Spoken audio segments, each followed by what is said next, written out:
It's a new day, and that means new stories from Ocean Story. Let's begin. At 32 years old, I, a man, have already been through a 5-year marriage to my ex-wife Jane, now 30.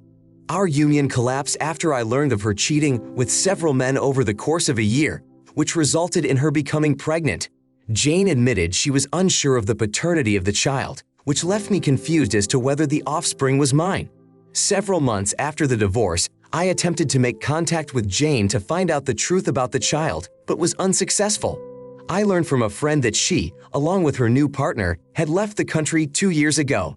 Jane had recently contacted my mother, claiming the baby was mine and asking for financial support. She told me that her partner had left her after finding out that the baby was not his.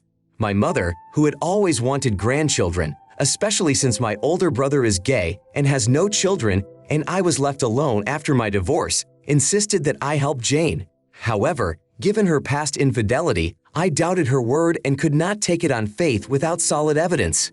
Therefore, I demanded a paternity test before committing to any financial or emotional support should the child turn out to be mine. While I am willing to happily accept the responsibilities of fatherhood, I refuse to do so without formal legal assurances.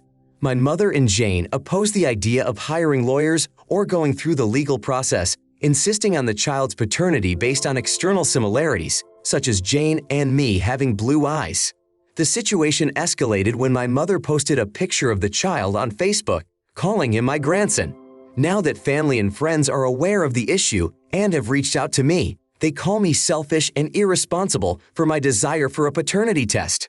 My family members claim that my mother could only make such a statement after being certain of my paternity, and a friend says I am wrong to refuse to accept a child because of my ex-wife's actions. Despite the possibility that the child could be mine, I cannot overcome my doubts and refuse to give in to manipulation in a situation where I could find myself responsible for a child that is potentially not mine. I am determined to do the right thing, but I need complete certainty first, which makes me desperate for the pressure of so many people. Many of my loved ones feel that I should accept responsibility for the child unconditionally. However, my older brother is the only one who supports my position. He believes that my reluctance to make a hasty decision is due to our family values and beliefs about the importance of reaffirming family ties. Despite the pressure, I am determined to have a paternity test done to get irrefutable proof. It seems absurd to me to simply assume the role of father based on the word of my ex-wife, who only approached me to seek financial support after her partner left. Given that her partner probably left her after a paternity test that showed the child was not his, it is logical to assume that she might try to manipulate the results. I intend to remain steadfast in my decision to have a DNA test done and make sure the results are sent to me directly to eliminate any possibility of tampering. To consider me an idiot for wanting to DNA test a child that my ex-wife claims is mine only 2 years later and at a time of financial hardship would be misguided. I'm not going to take your word for it until I see verifiable facts. Stay true to your decision and don't be persuaded. It would be unwise not to DNA test the child your ex-spouse reports the existence of 2 years later, precisely at a time when she is facing financial difficulties. It is important not to take her word at face value until you have corroborated evidence. It is wrong of your mother to claim a grandchild without solid evidence and your willingness to acknowledge the child, even if it turns out to be yours.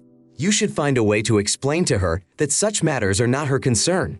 If your mother wants to provide financial support, she can do so, but it should not become your responsibility.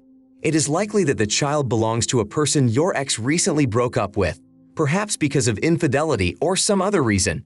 Maybe that person is already paying child support.